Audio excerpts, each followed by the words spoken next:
Everyone, welcome back to my channel. Yes, आज हम सीखेंगे कि इस क्यूट से फ्रॉक को कैसे हम पुराने फैब्रिक से या फिर लॉन्ग स्कर्ट से कट करके बना सकते हैं। पहले इस लॉन्ग स्कर्ट को साइड से अनस्टिच करना है। इसके बाद में हमें इसे एक के ऊपर एक रख के और फिर इसे बीच से फोल्ड करके रखना है। उसके बाद में हमें अपर पार्ट के लिए टोटल मेजरमेंट करना है, मतलब जितना टोटल हमें लेंथ चाहिए उतना। अब हमें अपर पार्ट का टोटल मेजरमेंट लेना है। सबसे पहले हमें शोल्डर को मेजर करना है। टोटल हमारा शोल्डर 14 इंच है, तो उसका हमें हाफ लेना है 7 इंच, और उसमें भी अपन 0.5 को माइनस कर देंगे तो 6.5 इंच हमारा टोटल शोल्डर होगा। उसके बाद में आर्म होल लेंथ जो है उसे भी हमें 6.5 इंच ही लेना है। इसके बाद चेस्ट मेजरमेंट के लिए जितना भी हमारा चेस्ट है उसको हमें 4 से डिवाइड करना है और उसमें 1.5 इंच को प्लस करना है। जितना भी आंसर आए हमारा वहाँ पे मार्क करना है। उसके बाद वेस्ट को भी हमें ऐसे ही मेजर करना है। जितना भी वेस्ट है उसको 4 से डिवाइड करना है और उसमें 1.5 इंच को ऐड करना है। जितना भी आए वहाँ पे मार्क करना है।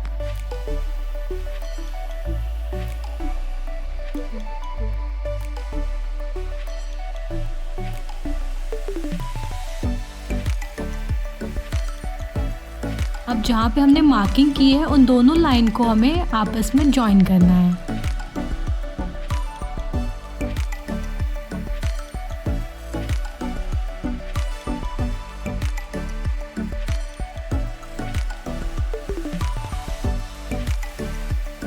अब आर्म होल ड्रॉ करने के लिए हमें सबसे पहले अंदर के साइड में हाफ इंच पे मार्क करना है और ये लाइन ड्रॉ करना है।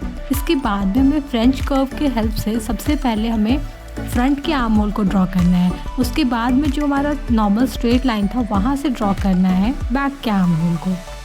वैसे मैंने अभी नोटिस किया कि मेरे स्वेटर की वजह से विजिबल नहीं हो रहा कि मैंने आर्म होल को एक्चुअली में ड्रॉ कैसे किया, तो मैं अभी आपको पेन और पेपर की हेल्प से बताती हूँ कि मैंने क्या किया यहाँ पे।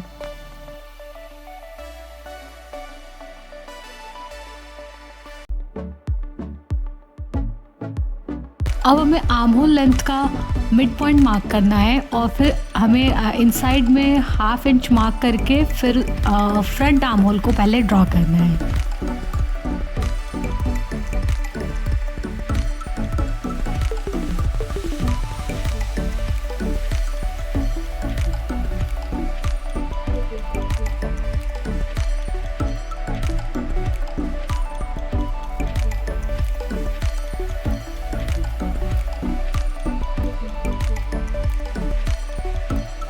अब इसे मेजर करो कि ये आपके आर्म होल लेंथ का हाफ आ रहा है कि नहीं आ रहा है। अगर थोड़ा सा ज़्यादा भी है तो चलेगा, बट अगर कम होगा तो नहीं चलेगा।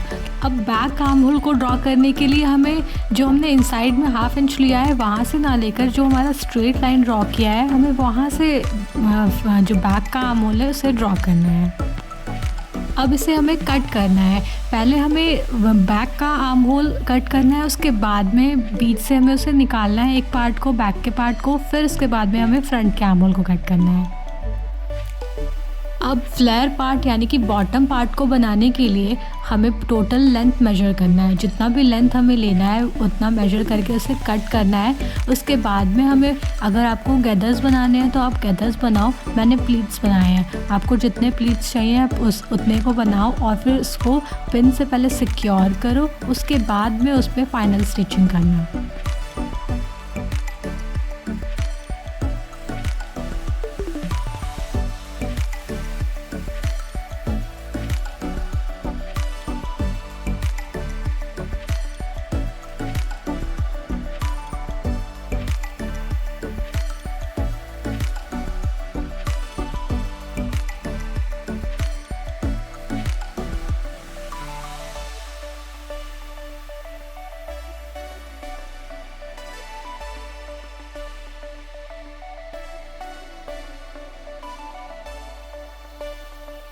ये बॉटम पार्ट का फ्रंट पार्ट है। अब ऐसे ही सेम हमें बैक पार्ट में भी प्लीट्स बनाना है।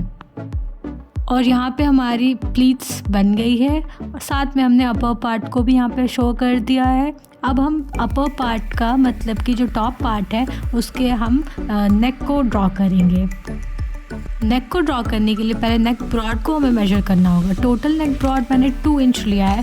उसके बाद हमने ये वी शेप को ड्रॉ किया है। आपको जो भी शेप चाहिए आप वो शेप ड्रॉ करना, उसको कट करना।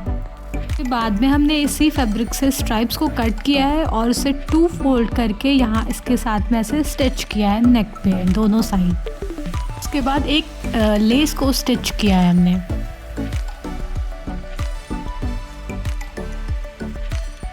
अभी पुराने टॉप के स्लीव को हम यूज़ करेंगे स्ट्राइप्स को कट करके स्लीव्स में अटैच करने के लिए। अब स्लीव्स बनाने के लिए पहले आपको 2 सिंगल कपड़े को लेना है, इस तरह से उन्हें फोल्ड करना है। उसके बाद में आपको सबसे पहले टोटल जितनी लेंथ चाहिए स्लीव्स की उसको मेजर करना है और 1/2 इंच आपको अलग से लेना है जिससे हम हेम करेंगे या फिर फोल्ड करेंगे। इसके बाद आपको ऊपर से नीचे डाउन इंच 3 इंच लेना है। अगर आप थोड़े हेल्दी हो तो 3 इंच लेना, अगर थोड़े कम हेल्दी हो नॉर्मल हो तो 2.5, बट मैं रिकमेंड करूँगी कि 3 इंच ही लेना आप। अब आपको साइड से 1/2 इंच छोड़ के इस तरह से स्लांट लाइन ड्रॉ करनी है। अब 1 इंच भी ले सकते हो या फिर 1.5 इंच। अब स्लांट लाइन का मिड पॉइंट लेना है और इस शेप को अपने फ्री हैंड से ड्रॉ करना है।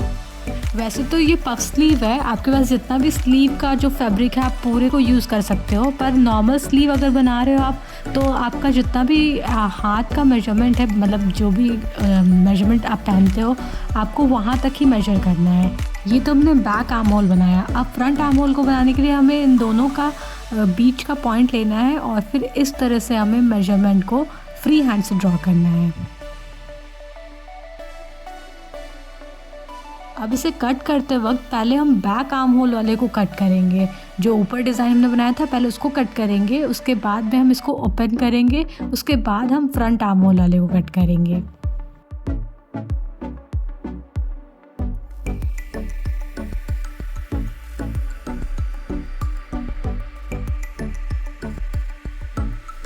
लेकिन पहले हम बीच में एक कट लगा लेंगे ताकि पता चले मिड पॉइंट कहाँ पे है।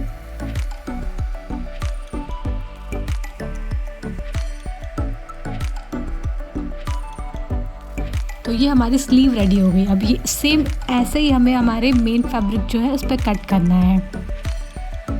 ये हमने मेन फैब्रिक पे कटिंग कर ली है। अब हमें क्या करना है, इसका पफ स्लीव बनाना है। तो हम सबसे पहले इसमें गैदर्स बनाएंगे। गैदर्स बनाएंगे तो ऑटोमेटिकली हमारा पफ स्लीव बन जाएगा। अब टॉप पार्ट के दोनों शोल्डर को हमें जॉइन करना है रॉन्ग साइड से। अब स्लीव्स को जॉइन करने के लिए सबसे पहले हमें स्लीव्स का और शोल्डर का दोनों का मिड पॉइंट फाइंड करना है और पहले आप पिन लेना, उसे सिक्योर करना, उसके बाद में ही इसमें फाइनल स्टिचिंग करना। पिन से सिक्योर करने के बाद चेक कर लेना कि ये अच्छे से सिक्योर हुआ है कि नहीं। उसके बाद इसमें फाइनल स्टिचिंग कर लेना। इसके बाद में आपको क्या करना है, इसको उल्टा करना है। अब जितना भी मेजरमेंट आपके चेस्ट का और वेस्ट का था उसको मेजर करना है और वहाँ पे एक स्ट्रेट लाइन, मतलब जैसा भी लाइन ड्रॉ होगा आपका वैसा लाइन ड्रॉ करना है और उस पर स्टिचिंग कर लेनी है। इसके बाद हमने जो स्कर्ट पार्ट बनाया था उसको साइड से स्टिच करना था। उसके बाद में स्कर्ट पार्ट को टॉप पार्ट के साथ में स्टिच करना है। और ये हमारा क्यूट सा फ्रॉक बन के रेडी हो गया। कमेंट सेक्शन में मुझे बताना कि आपको कैसा लगा और अगर कुछ सजेशन हो तो भी बता सकते हो। Okay bye.